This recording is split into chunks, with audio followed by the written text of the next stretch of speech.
Qu'est-ce qui s'est passé selon toi quand j'ai fini le premier bull run? T'as pas pris de profit, si? Après les 3 jours, j'étais en dépression. Pourquoi j'ai pas mis plus d'argent? Et à ce moment-là, avec Rami, on a eu un tilt. On s'est dit, mais on a des conteneurs vides, on en a plus de 200, pourquoi pas en prendre une vingtaine? Et la plupart du temps, ou même comme toute franchise, souvent c'est des personnes, pour 99%, des gens qui le font et qui sont à plein temps pour eux. Et moi, je l'avais juste fait en tant qu'investissement passif. Et je m'étais dit, t'inquiète pas Thibaut, c'est comme de l'immobilier, c'est comme si tu louais un bien, t'as pas besoin d'y passer du temps. Enedis nous a dit, à partir du moment où les conteneurs ne sont pas accrochés au sol, c'est pas possible. Je voulais aussi te poser une question que j'avais notée. Pourquoi et comment ça s'était pas fait avec Intermarché? Parce que c'est quelque chose où on avait rapidement parlé. Il y avait aussi potentiellement ton jeune âge et je voulais que tu nous racontes l'anecdote, ça me tenait à cœur. Oui, alors Intermarché, comme j'ai dit tout à l'heure, quand j'ai acheté avec le peu d'argent, un petit peu d'argent que j'avais gagné avec le bull run, j'ai voulu l'investir. J'achète mon terrain, 30 000 m² dans le sud de la France. Je me dis, alors 30 000 m², pas pour faire du résidentiel, donc pour faire de l'immobilier commercial ou de l'industriel, l'artisanal, donc pour du pro. À ce moment-là, je voulais faire du Intermarché. Je m'étais dit, de toute façon, Intermarché, c'est un petit peu le seul, si je peux dire, centre commercial agroalimentaire qui est assez accessible, parce que sinon, si tu veux monter un Leclerc, il faut être parrainé. Si tu veux monter un Lidl, c'est pas possible, parce que souvent, il faut des accords. Enfin, c'est assez compliqué. J'ai vu Intermarché, je me suis dit, je peux devenir indépendant, donc sous forme de franchise, c'est à peu près pareil, sauf qu'il y a une centrale d'achat qui te dirige et tout. C'est moins flexible que ce que j'ai là aujourd'hui. Et du coup, je vais apply, quoi. Je vais essayer de voir ma candidature. Premier entretien, il m'appelle, il me demande la localisation du terrain. Je leur demande la localisation du terrain, il me dit, on revient, monsieur, vers vous, pas de souci. On revient, Thibaut, super, votre terrain, il n'y a pas de souci. Parce que c'est vrai qu'il est pas loin, tu vois, pour te dire, il est en face d'un Décathlon, un Brico Dépôt et tout, tu vois, il est Super en plein emplacement, du coup. super emplacement, pas de souci. Attends, 3 entretiens. Deuxième entretien, il me demande, est-ce que vous avez les fonds? En fait, il te demande 200 000 euros, mais en fonds propres. Ça veut dire qu'il faut avoir 200 000 euros en cash. Ça peut paraître pas énorme, parce que même moi, ça m'a choqué. Alors maintenant, avec l'expérience, je comprends tout à fait. Mais sur le moment, je me suis dit, mais pourquoi 200 000 euros un Intermarché, ça coûte peut-être des millions? C'est parce que Intermarché, ils sont tellement gros qu'ils ont des accords, justement, avec des foncières IMO qui peuvent venir construire ton bâtiment. Donc déjà, tu payes pas ton bâtiment, ou tu peux le payer si tu veux. Et ensuite, aménager le Intermarché selon la taille que je voulais. Par rapport à la taille du terrain, moi, je m'étais dit, je veux faire les plus gros, les hyper. Alors, de tête, j'ai plus les chiffres en tête, je crois que c'était 3 500 ou 4 000 m² d'intérieur. Ça coûtait 3 millions, mais avec 200 000, ils ont aussi des banques partenaires. Et les banques partenaires, voilà, quand tu vois les résultats d'Intermarché et tout, ils savent que tu es accompagné par Intermarché. Et Intermarché, surtout, ne laisse pas ouvrir, ou même n'importe quelle grosse franchise, McDo ou autre, ne laisse jamais ouvrir un franchisé n'importe où. C'est eux, en fait, d'ailleurs, qui choisissent leurs emplacements.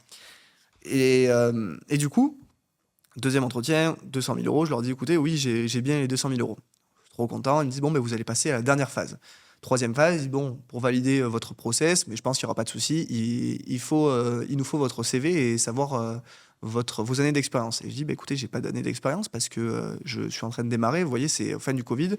Alors, j'ai fait par contre des belles études. J'ai fait 5 ans d'études et tout. Et là, elle me dit, il vaut minimum 2 ans d'expérience. Et là, je tombe des nues parce que dans ma tête, c'était un peu un rêve, pas de gosse, mais j'y pensais déjà depuis quelques années. Je me disais, c'est dans ce secteur-là que je veux être parce que ça a l'air d'être top. Donc, je me suis pris une claque. Je leur ai proposé de faire pendant 1 an ou 2, même gratuitement dans un Intermarché, même tout, à la caisse, au rayon, tout apprendre. Parce que quand tu es entrepreneur, il faut savoir mettre la main à la pâte. Et j'ai fait, même dans ma boîte de crypto, toutes mes boîtes, j'ai tout fait de en bas à en haut. Donc, je connais tous les postes. Et c'est ça, être un bon patron, c'est savoir tout gérer dans sa boîte. Et du coup, Intermarché, m'a mis une claque, pas possible. Et après, je suis passé à l'étape d'après. L'étape d'après, j'ai voulu construire un petit village shopping. Je sais pas si tu connais, par exemple, à la Vallée Village, à Paris, à Miramas, c'est des outlets. J'ai voulu construire un petit comme ça parce qu'il n'y en avait pas dans le sud de la France, là où je suis. Sauf que j'ai fait appel à un gros cabinet d'architectes qui s'occupait des Auchan et autres. Il me dit, il est super l'emplacement, pas de souci et tout. Donc, il me fait toute une esquisse. Ça coûtait en plus vachement cher parce que grosse surface et tout. Je le montre juste à la mairie pour le présenter. Et heureusement que j'étais pas allé jusqu'au permis de construire. Sinon, j'aurais perdu beaucoup de temps et beaucoup d'argent. Je le montre à la mairie. La mairie me dit, ah, Thibaut, ça va pas être possible parce que y avait une loi qui est encore d'ailleurs d'actualité. Alors, je sais plus le nom. C'est le fait que maintenant, ils priorisent plutôt les centres-villes plutôt que les zones de grande surface pour la partie commerciale. Parce qu'il y a trop de casinos, Auchan. Et du coup, ça fait fuir un petit peu les centres-villes. C'est sûr que c'est pas comme ici à Paris, dans le sud de la France, c'est complètement différent. Souvent, on vit maintenant, les centres commerciaux sont un peu plus dans la campagne retirée. Du coup, deuxième claque, alors ça m'a quand même réconforté, parce que d'un autre côté, je me suis dit, ça veut dire que mon Intermarché, centre commercial, ça ne serait pas passé non plus. Et c'est là que je me suis dit, pas le choix, il reste 2 opportunités avec les terrains, zone artisanale ou industrielle. Donc j'ai commencé à me dire zone artisanale, qu'est-ce que je peux faire? C'est comme ça que je suis tombé sur les conteneurs, que j'ai lancé mon Mondial Box du coup. Succès total, alors au début, échec total, après en remettant de l'argent, en restructurant, en me mettant à l'intérieur. Aujourd'hui, c'est un succès total. Et ensuite, j'ai construit des 40 lots entre 100 et 300 mètres carrés pour aussi les louer en mode zone artisanale. Tu vois. Okay. Voilà un petit peu le déroulement des faits. Et là, aujourd'hui, je focus vachement sur des terrains. Mais c'est pour ça que je dis toujours, il y a des échecs et après, il y a des opportunités. Parce que ces échecs, m'ont dit Thibaut, c'est peut-être pas pour toi la partie commerciale. Tu vas focus sur les zones artisanales qui sont souvent, parfois, tu vois, un peu délaissées. Et tu focuses là-dessus. Mondial Box, petite zone artisanale, des locaux de 100 à 300 mètres carrés. Mais maintenant, je focus plutôt sur des franchises qui sont en zone industrielle, du style des trucs de sport, des métros, etc. Donc, construire des locaux pour ces enseignes et pour ces franchises et leur louer. C'est intéressant. Et aujourd'hui, quand tu as choisi ça, c'était quand même un pari risqué. Bon, effectivement, le destin a bien fait les choses, comme tu le dis. Derrière chaque échec, tu as une vraie opportunité et ça se conclut en plus par une réussite. Ça, c'est super. Tu parlais que tu avais eu aussi au début pas un échec, mais ça s'est pas passé comme prévu au début avec Mondial Box. Et après, je sais aussi que tu as développé une solution de minage aussi. Juste avant qu'on y vienne, tu peux nous dire qu'est-ce qui s'était mal passé avec Mondial Box au début? Le problème de Mondial Box, c'est que crypto, pleine évolution. Alors Mondial Box, quand je te disais que je l'avais lancé, c'était à peu près en même temps que Thibaut Crypto, c'était un poil avant. Sauf que entre le moment du lancement et le moment où tu reçois les conteneurs, qu'est-ce qui se passe? Il y a 2 ans, parce que tu as les permis de construire, les autorisations et tout. Du coup, au début, j'avais full time pour Mondial Box, pas de problème. Par contre, dès qu'on a mis les conteneurs et qu'il a fallu commencer à les louer, c'était autre chose, parce que j'étais full dans Thibaut Crypto. On était déjà, je crois, peut-être déjà une dizaine à travailler dans les bureaux. Et j'ai pris quelqu'un de mes bureaux, qui bossait avec moi d'ailleurs chez Thibaut Crypto, que tu verras peut-être demain, Alexandre, et dans les box. Sauf que le souci, c'est que j'aurais dû le faire moi à plein temps. J'aurais pas dû mettre quelqu'un qui fasse 2 activités, à la fois la crypto et les box, parce qu'il faut focus toujours. Et maintenant, je l'ai compris. Je sais que quand tu montes une boîte, il faut toujours rentrer dans la boîte un petit pied, mettre toutes les standardisations dont je te parlais tout à l'heure. Ensuite, tu mets les bonnes équipes au bon endroit. Et là, le truc, c'est que je l'ai directement mis. Moi, je savais à peine comment ça fonctionnait. Donc, je l'ai laissé de côté. Sauf qu'au bout de 6 mois, quand tu as 206 ou 210 conteneurs, au bout de 6 mois, quand tu as 5 ou 6 clients, alors que c'est un projet qui coûte plusieurs millions, tu vois, même si tu es dans la crypto, tu vois, il y a un moment, tu regardes et tu te dis, mais qu'est-ce que je suis en train de faire? Même si j'avais les fonds à côté pour pouvoir rembourser mon financement, parce que j'avais fait ça en financement, il faut d'ailleurs toujours, même si tu as l'argent, faire en financement, ça te permet d'économiser vraiment des impôts, etc. Je me suis dit, mais tu vas pas bouffer ton argent bêtement, c'est pas toi qui es censé remettre l'argent, c'est tes clients, c'est les personnes qui louent les conteneurs qui sont censés te rembourser ton prêt, et pas toi. Et je me suis dit, Thibaut, il faut que tu remettes un pied, et j'ai remis un pied après 6 ou 9 mois. J'ai mis un pied 3 mois, j'ai compris, j'ai tout restandardisé, comment fonctionnaient les impayés, comment fonctionnaient les systèmes de facturation, j'ai tout remis. Et ensuite, j'ai remis un directeur opérationnel, et ensuite un commercial et un comptable. Boum. Et là, c'est reparti comme l'an 14. Et il me manquait, et c'est là où j'ai compris qu'il me manquait, qu'il me manquait juste ce petit passage de 3 mois sur l'opérationnel pour faire grossir la société. Et sinon, si je l'avais laissé comme ça, je ne sais pas comment, jusqu'à où ça irait. Peut-être à la faillite ou on sait pas. Ouais, malheureusement. Et en 3 mois, du coup, tu as eu une sonnette d'alarme. En 3 mois, tu t'es dit full focus, justement, recrutement, standardisation. Et surtout que je savais que la franchise n'avait pas de problème. Tu vois, Mondial Box, c'était 100% de réussite et tout. Sauf que tous ceux qui ouvrent des Mondial Box, la plupart du temps, ou même comme toute franchise, souvent, c'est des personnes, pour 99% des gens qui le font et qui sont à plein temps pour eux. Et moi, je l'avais juste fait en tant qu'investissement passif. Et je m'étais dit, t'inquiète pas Thibaut, c'est comme de l'immobilier, c'est comme si tu louais un bien, t'as pas besoin d'y passer du temps. Sauf que c'est différent parce que les conteneurs, c'est le self-stockage, ça va mix d'un côté le business, il y a quand même un opérationnel, la gestion des impayés, les contrats entrée-sortie, surtout quand t'as plus de 200 conteneurs, t'en as des clients. Et de l'autre, c'est de l'IMO parce que tu capitalises sur du terrain, tu capitalises sur des conteneurs qui prennent de la valeur et autres. Mais c'était pas si facile. Et je l'ai compris par la suite, et voilà, ça fait partie du jeu. Ouais. C'est hyper stratégique, parce qu'effectivement, tu capitalises sur les deux. C'est hyper smart. Et pour en venir du coup au minage, tu peux nous en dire plus sur ce que tu as fait? Bien sûr. Alors aujourd'hui, en fait, comme j'avais tous ces conteneurs et qu'au début, en plus, ils n'étaient pas tous pris, je me suis dit quoi, Thibaut, qu'est-ce que tu pourrais faire, vu que d'un côté, tu as de la crypto, tu as une communauté en or et tout, et tu as des conteneurs. Et le mix s'est fait d'un coup. En plus, on y a pensé à Rami limite en même temps. On s'est dit, quand je lui ai parlé des problèmes que je pouvais avoir financiers avec de l'autre côté, il m'a dit, mais Thibaut, pourquoi est-ce qu'on mine pas dans les conteneurs? Parce qu'on avait déjà parlé de minage. Il me disait, oui, on peut miner au bureau. Et j'avais dit, mais Rami, on a une petite salle là, qui fait 50 mètres carrés. Alors oui, on a des climatisations, des ventilateurs et tout. Et il me disait, non, mais Thibaut, si on doit miner avec la communauté, tu sais qu'il faut des trucs énormes, des gros locaux, peut-être même à l'étranger. Et à ce moment-là, avec Rami, on a eu un tilt. On s'est dit, mais on a des conteneurs vides, on en a plus de 200. Ben, pourquoi pas en prendre une vingtaine? Et c'est exactement ce qu'on a fait. Donc aujourd'hui, on a 20 conteneurs qui sont spécialement alloués au minage. Tout le reste, c'est pour le Mondial Box. Et ces 20 conteneurs, donc on a des machines à miner spécialisées dans plusieurs types de crypto-monnaies.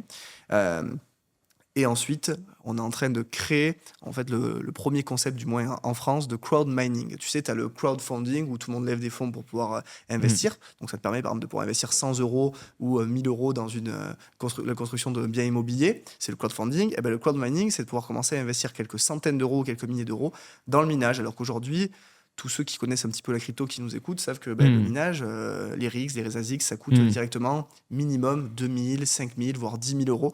Et on est en train de démocratiser tout ça. Et ceux qui vont en profiter en premier, justement, ça sera tous les membres qui font partie aujourd'hui de ma communauté.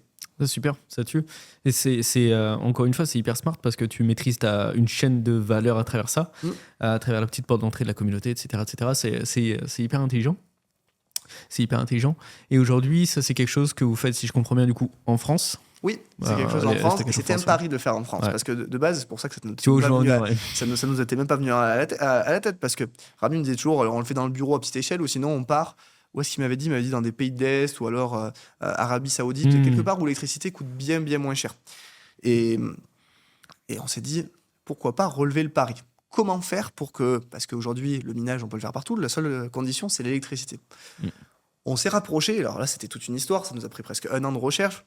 On s'est dit, comment faire pour avoir l'électricité moins chère? Première chose à laquelle tout le monde pense, le photovoltaïque, les panneaux solaires. Sauf qu'au bout de 3 mois, on s'est tapé encore un échec. On a fait tout un devis de conception avec quelque chose assez sur mesure, avec un fournisseur justement de panneaux solaires, pour installer sur des conteneurs du photovoltaïque. Au bout de 3 mois, on avait tout, les devis et tout. Nous, le financement était OK, la banque, tout était OK. On s'est retrouvé avec, on doit faire après appel à un bureau d'études photovoltaïques pour après valider par Enedis pour le rachat électrique. À ce moment-là, Enedis nous a dit, à partir du moment où les conteneurs ne sont pas accrochés au sol, c'est pas possible. Dans notre tête, on s'est dit, mais c'est quoi les conteneurs? Ils font 2 tonnes, mais les conteneurs, ils font 2,5 tonnes à l'unité. Ils vont pas bouger du sol. Sauf que on peut pas les accrocher au sol. Parce que quand ils disaient accrocher au sol, c'est un bâtiment, par exemple, il est accroché au sol avec sa structure et les fondations. Tu vois. Ça voudrait dire qu'en clair, il faudrait faire des fondations sous les conteneurs. Au niveau tarification, on sort complètement d'un projet, même plus, ça n'est même plus rentable sur le business plan. Tu vois. Donc on a dit, pas le choix. Ensuite, on s'est dit, on fait des carports. Sauf que faire des carports, on aurait eu des gros problèmes de fondation sur la partie route, sur le Mondial Box. Ça aurait embêté aussi les clients actuels. Donc, pareil, ça aurait dérangé un business, ça aurait avantagé un business, mais désavantagé l'autre. Et on a trouvé un dernier système, c'est du photovoltaïque en structure semi-ouverte. Donc, c'est comme si je te dis, tu construis un bâtiment donc, autour des conteneurs. Et c'est juste que tu mets une charpente et tu ne le fermes pas sur les côtés. Et par-dessus, tu mets les panneaux solaires. Et ce qu'on est en train justement de construire actuellement. Donc là, on a les machines, on a les conteneurs.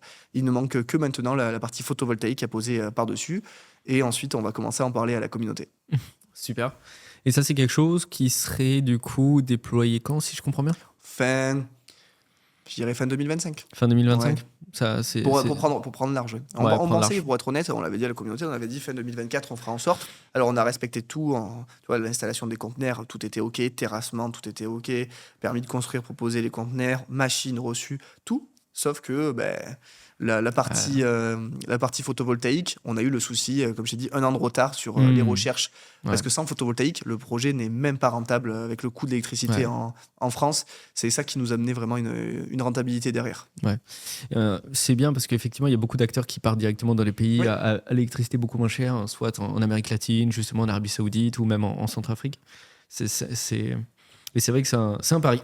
Alors, il y a des gens qui partent, je suis d'accord avec toi, mais souvent ceux qui partent, c'est peut-être aussi que c'est pas forcément leur métier. Ils veulent ils veulent peut-être, ils veulent pas s'embêter à miner. Tu vois, nous, l'avantage, c'est qu'avec Thibaut Crypto, Moi, j'ai des ingénieurs blockchain, des analystes financiers derrière. J'ai des personnes qui savent gérer, tu vois, des machines. J'ai des mecs qui sont chargés de la maintenance chez nous, des développeurs et tout. Donc, avoir toutes les machines sur place et que ce soit nous qui nous en occupions, c'est pas un problème. Donc, de prendre cette charge, entre guillemets, en plus. Ceux qui partent, c'est souvent, ceux qui envoient leur machine à l'étranger, c'est parce qu'ils savent, ils veulent pas payer la maintenance trop cher et ils veulent pas payer l'électricité trop cher. Sauf que nous, on a tout sur place, donc on n'a pas vraiment besoin. Ouais. Vous avez tout sur place, une équipe qualifiée, ouais. T'es bien entouré, ça fait en plus beaucoup de monde derrière ça. Après, ça prouve une chose, c'est que du moment que tu as commencé à faire des profits, vous avez tout réinvesti. Après, vous avez fait plusieurs choix stratégiques dans la diversification. À aujourd'hui, justement, c'est quoi les prochains investissements que vous avez en vue? C'est quoi la next step maintenant? Le next step pour 2025 Par exemple, ouais. Écoute, pour 2025, beaucoup de projets. On ne sait pas s'ils seront tous réalisés à la fin d'année. 2024, ça a déjà été un succès entre les passages télé pour démocratiser la crypto, les conférences. On a sorti la première application d'investissement en crypto et d'accompagnement en France. Le groupe privé qui a explosé et tout. Là, 2025, on a beaucoup d'objectifs. Je dirais le premier, c'est là maintenant, on attaque les événements physiques à fond. Donc, mastermind pour aider aussi d'autres entrepreneurs à se lancer comme nous, on était à l'époque. Super. Des événements physiques avec la communauté, les membres de notre formation, les membres de notre groupe privé, des événements physiques avec des personnes qui ne connaissent pas. Donc vraiment la partie physique. Ensuite, sur la partie les autres business, Iron Body Fit, c'est d'en ouvrir logiquement entre 3 et 4 au Luxembourg cette année. Mondial Box, c'est d'en ouvrir 3 supplémentaires. Des passages télé, conférences, on continue à en faire beaucoup, podcast aussi. Et je dirais que le pari pour nous en 2025, c'est aussi mon jetpack sous-marin, parce que ça fait ces 4 ans de travail sans voir, tu mets de l'argent, tu mets du temps et tu vois rien du tout.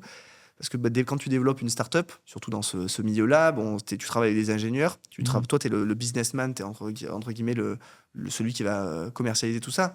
Mais moi, je suis pas ingénieur, je m'invente pas ingénieur, je suis pas ingénieur, je suis pas non plus architecte naval. Donc en fait, on travaille avec des personnes qui développent le produit et j'espère que cette année, on va enfin pouvoir commencer à récolter les bénéfices et rembourser un peu tout ce qu'on met sur la table au fur et à mesure. Donc voilà, il y a beaucoup de choses, beaucoup de nouveaux projets.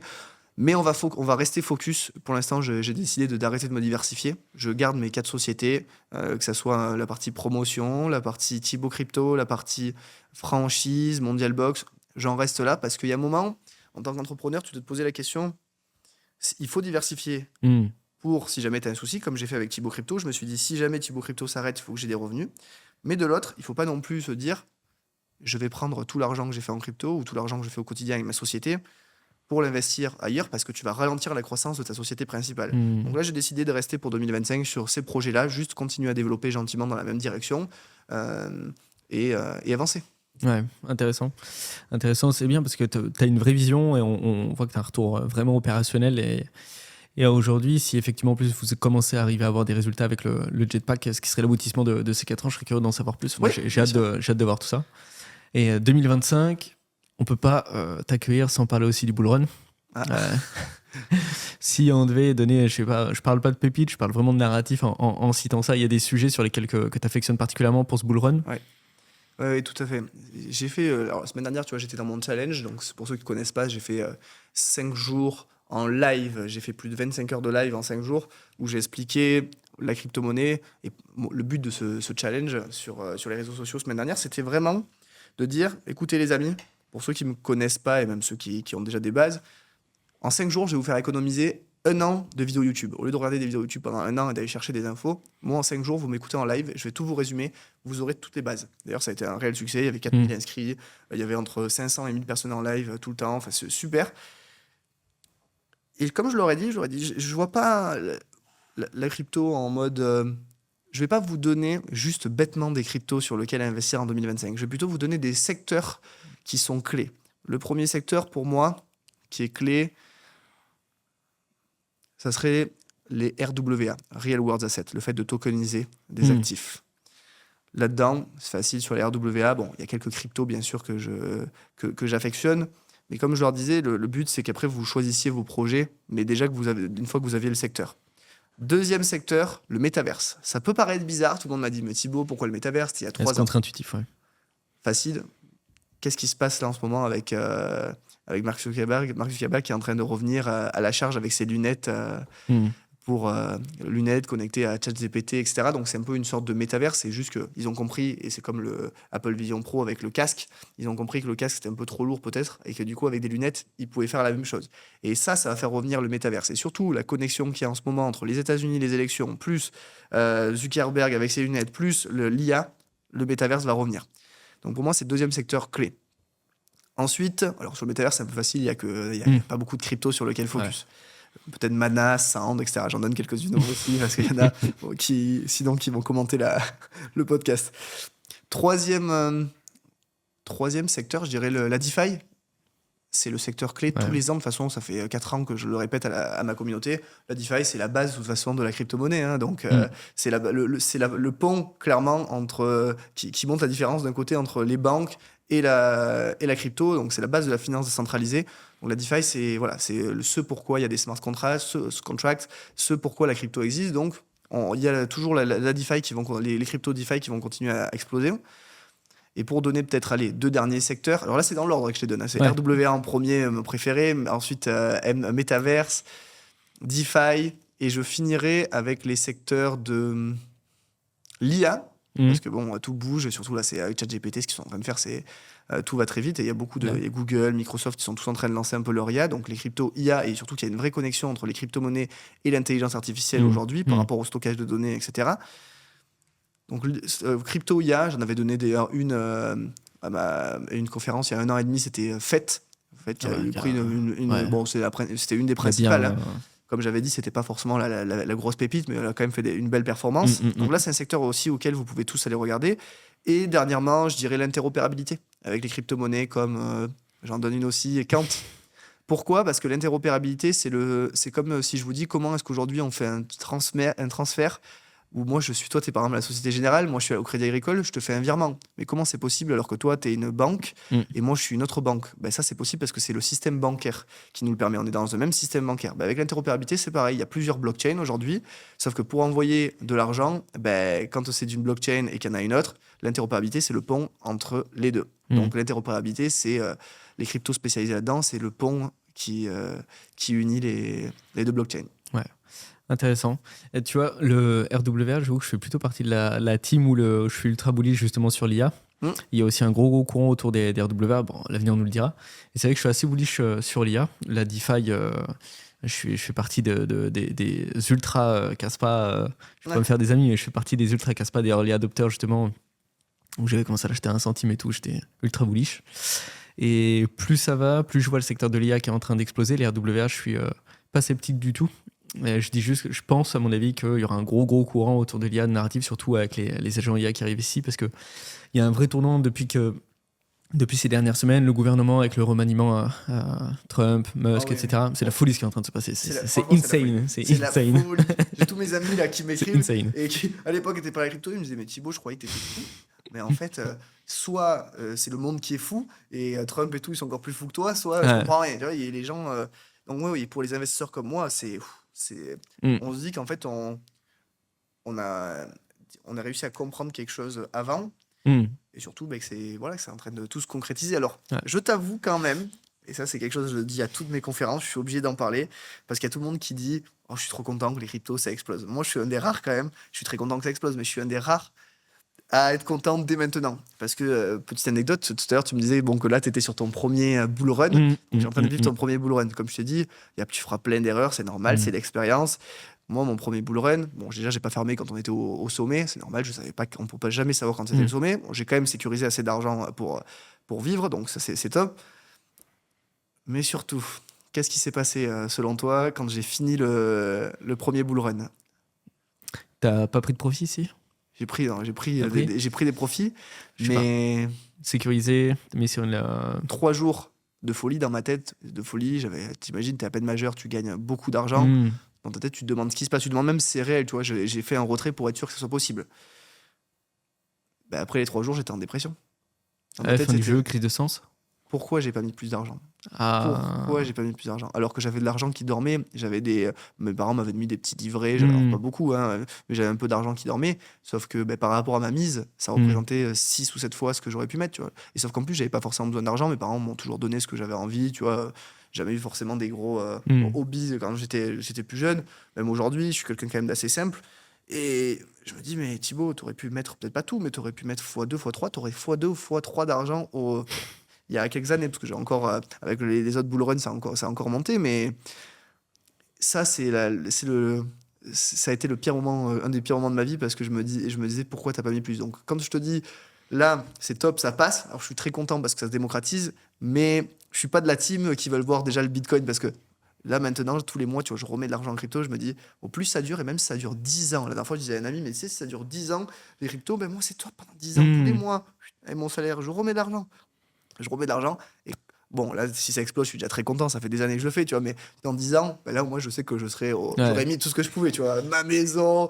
Zéro regret, quoi. Zéro regret. Voilà. Ça, c'est le plus dur, parce que tu sais qu'une fois que ça a explosé, alors oui, il y a des petites corrections, mais ça revient pas plus bas. Moi qui ai connu le Bitcoin à quelques centaines d'euros, ben, quand il a passé les 1000, qu'il est passé après les 15 000, voilà, il y a 2 ans en arrière, il est passé de 15 à 69. Ensuite, il est redescendu à 15, mais il est jamais redescendu en dessous des 15, tu vois. Alors que là, maintenant, si on le voit exploser peut-être au niveau des 300, je dirais, là, comme ça, de tête, s'il va à 300 sous 2 ans, avec Trump et tout le pouvoir, il va peut-être corriger à 150, mais on le reverra jamais entre 50 et 100 000. Donc, on sera... Alors, je parle du Bitcoin, mais bien évidemment, parce que c'est la reine des cryptos. Mais je pourrais parler de toutes les crypto-monnaies. C'est pareil à peu près pour toutes. Il y a des corrections, mais c'est souvent pas assez pour rentrer plus bas. C'est vrai. Et surtout là, la réserve stratégique, elle a été signée pas plus tard qu'hier matin pour les US au moment où on parle.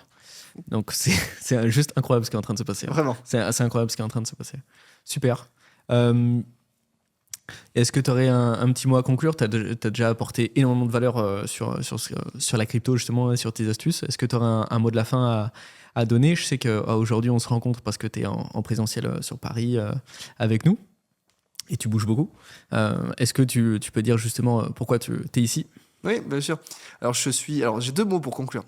Déjà, la première chose, pour ceux qui nous regardent et qui ne sont pas forcément dans la crypto, qui ne connaissent pas, informez-vous, parce que c'est une révolution, la crypto. C'est une révolution technologique, financière, sociale, bancaire. C'est une vraie révolution. C'est pas juste un petit groupe Telegram où il y a Simon et Thibaut dedans qui regardent les cryptos de loin. Non, pas du tout. Donc, intéressez-vous. Surtout aussi, faites-vous accompagner maximum. Alors oui, vous pouvez vous lancer tout seul, mais je peux vous dire que moi, à avoir fait ça, j'ai passé 4 ans de ma vie, j'ai fait toutes les erreurs. Donc faites-vous accompagner, que ce soit par mon équipe, que ce soit par d'autres experts. Faites-vous accompagner. Faites attention aussi parce qu'il y a beaucoup d'arnaques sur les réseaux. Faites attention à ceux qui en montrent trop. Apprenez et surtout n'écoutez pas les voisins, votre cousin qui vous dit investis dans telle ou telle crypto. Si vous en entendez parler, c'est que c'est déjà trop tard. Donc voilà un petit peu pour le mot de la fin, c'est faites-vous accompagner et formez-vous. N'essayez pas juste de copier bêtement ce que font les autres. Et pour répondre à ta question, oui, donc du coup, je suis venu sur Paris parce que demain, j'ai mon premier événement. Tout à l'heure, je te disais que je me lançais dans les événements physiques. Donc, je suis très content demain de faire mon premier event avec les membres de ma formation Cryptomaster. Donc, la formation Cryptomaster, c'est mon plus haut programme payant parce que le groupe privé, c'est l'initiation à la crypto, c'est gratuit. Donc, j'accompagne avec mon équipe les gens gratuitement. Et ma formation Cryptomaster, c'est un peu plus élitiste, si je peux dire. C'est pour les personnes qui ont vraiment envie d'aller beaucoup plus loin, être vraiment indépendants. Pas forcément financièrement comme on entend sur les réseaux, mais déjà être capable d'être indépendant dans ses placements, tu vois, savoir placer tout seul son argent, faire des petites plus-values, etc. Et je fais mon premier event avec eux, donc demain on est 80 personnes. Il y en a 80 sur 400 qui se sont déplacés, donc c'est un très beau ratio. Je suis très très content de les accueillir. Et j'ai loué un beau domaine pour les accueillir toute la journée et qu'ils aient un maximum de valeur comme on a pu en donner tous les deux aujourd'hui. Ouais, super, c'est vraiment bien. Merci franchement pour ton intervention, merci pour tout ce que tu fais pour la crypto parce que tu démystifies, tu vulgarises et tu le fais avec bienveillance et exigence. Moi, pour avoir consommé justement Cryptomaster, et en étant très exigeant et parfois même un peu sceptique, peut-être même parfois un peu trop chiant, un peu trop perfectionniste. Franchement, il y a des gens qui bossent, ça se voit, c'est indéniable et c'est un vrai accompagnement. Merci pour tout ça, merci pour ton temps aujourd'hui. Écoute, merci à toi en tout cas, c'est très enrichissant de discuter avec d'autres entrepreneurs au quotidien. Je te remercie. Pour nous, si vous voulez soutenir aussi et si vous avez apprécié l'épisode, mettez un j'aime, partagez en commentaire vos avis et je vous dis à la prochaine.